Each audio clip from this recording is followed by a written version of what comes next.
Viewers, हम तैयारी कर रहे हैं कक्षा 10वीं गणित की और इसमें हम अध्याय 1 के सारे महत्वपूर्ण प्रश्न कर रहे हैं।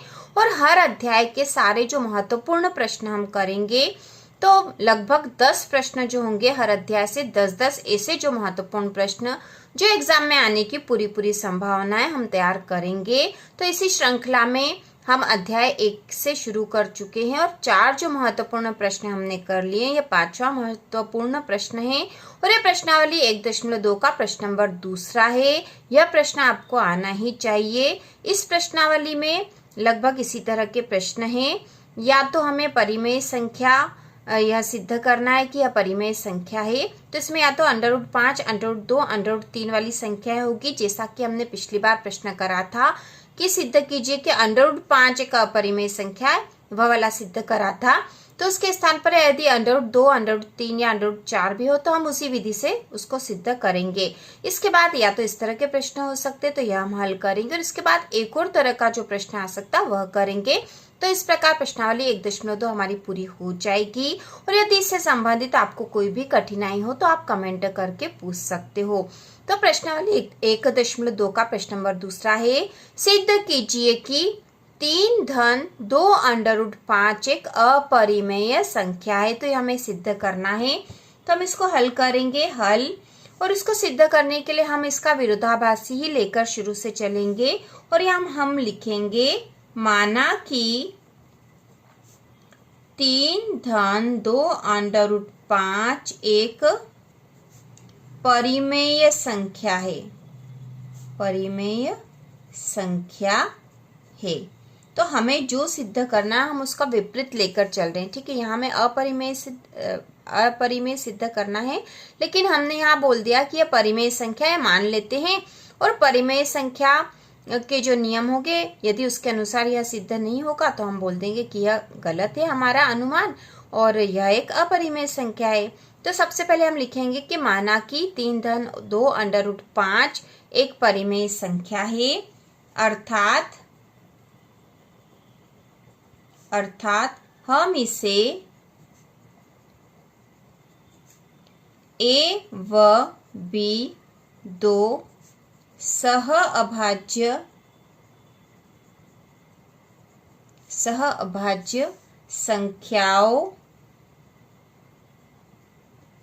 के रूप में लिख सकते हैं। तो हम इसे A व B दो सहअभाज्य संख्याओं के रूप में लिख सकते हैं, क्योंकि परिमेय संख्याओं को इस रूप में लिखा जा सकता है। तो हम यहाँ लिख देंगे 3 धन 2 √5 बराबर A/B और यहाँ लिखेंगे कि जहां B 0 के बराबर नहीं है। तो इस प्रकार हमने लिख दिया कि 3 धन 2 √5 बराबर A/B। अब इसको थोड़ा सा और हल कर लेंगे। यह 3 यहाँ पर है, हम इसको बराबर के उधर ले जाएंगे तो यहाँ पे धन में था, यहाँ ऋण में हो जाएगा। तो यहाँ लिखेंगे कि 2 √5 बराबर A/B ऋण 3।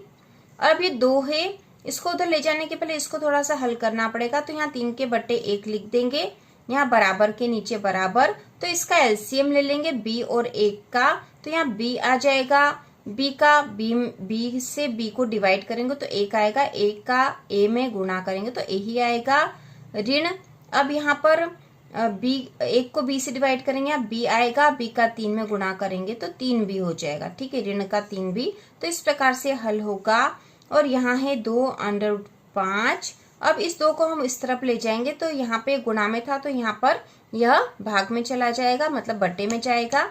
तो हम यहाँ लिखेंगे √5 बराबर A ऋण 3B/B और ये 2 यहाँ से आ गया तो 2 भी यहाँ हम लिख देंगे। ठीक है, यहाँ जो 2 था वो यहाँ आ गया है।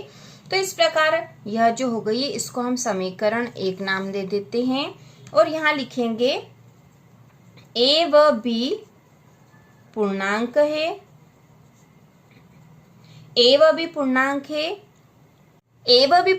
है यहाँ पर, और इसके साथ 2 और 3 तो पूर्णांक है ही सही, इसलिए A ऋण 3B/2B भी एक परिमेय संख्या होगी। क्योंकि यहाँ ये सब पूर्णांक है इसलिए एक परिमेय संख्या होगी, इसलिए √5 भी एक परिमेय संख्या होगी, क्योंकि इसके बराबर है। ठीक है, बराबर है इसलिए क्योंकि ये परिमेय संख्या तो यह भी एक परिमेय संख्या होगी। लेकिन आपको पता ही है कि √5 जो है एक अपरिमेय संख्या है। इसके पहले जो हमने इम्पोर्टेंट क्वेश्चन नंबर 4 करा था उसमें सिद्ध भी करा था कि √5 एक अपरिमेय संख्या है। और अब हम यहाँ लिख देंगे परंतु, क्योंकि हमने यहाँ लिखा कि इसलिए √5 भी एक परिमेय संख्या होगी, परंतु इससे इस तथ्य का विरोध होता है कि, ठीक है, इससे इस तथ्य का विरोध होता है कि √5 एक अपरिमेय संख्या है। यह तो हमने पिछले सवाल में ही सिद्ध करा था कि √5 एक अपरिमेय संख्या है।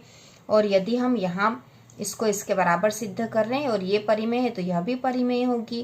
तो यहाँ पे हमने बोल दिया था कि √5 एक परिमेय संख्या है, परंतु इससे इस तथ्य का विरोध होता है कि √5 एक अपरिमेय संख्या है। अर्थात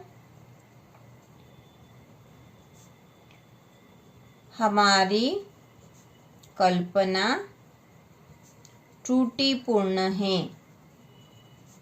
क्योंकि यहाँ विरोध हो रहा है इसलिए हमने जो माना था यहाँ पर ऊपर जो हमने माना था कि 3-2 √5 एक परिमेय संख्या है, यह हमारी कल्पना त्रुटिपूर्ण है।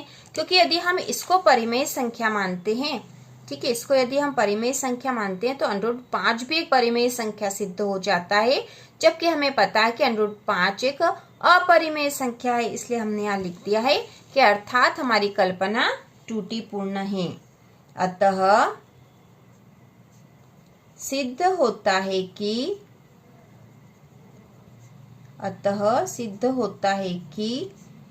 3-2 √5 एक अपरिमेय संख्या है, अपरिमेय संख्या है। ठीक है, तो इस प्रकार से हम सिद्ध कर देंगे। अब यहाँ पे यदि 3 के स्थान पर कोई और भी संख्या हो और यदि यहाँ 2 के स्थान पर कोई और संख्या हो या √5 के स्थान पर √2 √3 हो तो भी हम इसी विधि से इसको सॉल्व करेंगे। बहुत ही आसान है। जब भी इस तरह से सिद्ध करना होगा तो हम इसका विरोधाभासी लेकर ही चलते हैं और हम यह सबसे पहले लिखते हैं कि माना कि जो संख्या दे रखी है वह एक परिमेय संख्या, क्योंकि हमें तो अपरिमेय सिद्ध करना है तो हमने यहाँ पे उसका विपरीत मान लिया कि परिमेय संख्या है। और जो भी परिमेय संख्या होती है उसे 2 सहभाज्य संख्याओं a व b के रूप में लिखा जा सकता है। तो हमने इसको उसी रूप में लिख दिया है 3-2 √5 बराबर a/b और फिर इसको सॉल्व कर दिया। और सॉल्व करते से ही हम जो अंडरवर्ड वाली संख्या है उसका मान ले आए, तो उसका मान यह आ गया है। अब यहाँ पे हमने बोला कि a व b तो पूर्णांक है और इसके साथ 2 और 3 तो पूर्णांक है ही सही, इसलिए a-3b/2 भी एक परिमेय संख्या होगी, क्योंकि पूर्णांक संख्याओं से बनी है तो परिमेय संख्या होगी। और क्योंकि ये परिमेय है तो इसके बराबर ये वाली संख्या अंडरवुड वाली संख्या है, तो यह √5 भी एक परिमेय संख्या होगी। परंतु इससे इस तथ्य का विरोध होता है कि √5 एक अपरिमेय संख्या है, अर्थात हमारी कल्पना त्रुटिपूर्ण है। अतः सिद्ध होता है कि 3-2 √5 एक अपरिमेय संख्या है। तो इस प्रकार से यह सवाल पूरा हो जाएगा बहुत ही आसान तरीके से। तो इसी प्रकार के और वीडियो देखने के लिए, गणित के महत्वपूर्ण प्रश्नों की पूरी श्रृंखला देखने के लिए चैनल को सब्सक्राइब कीजिए।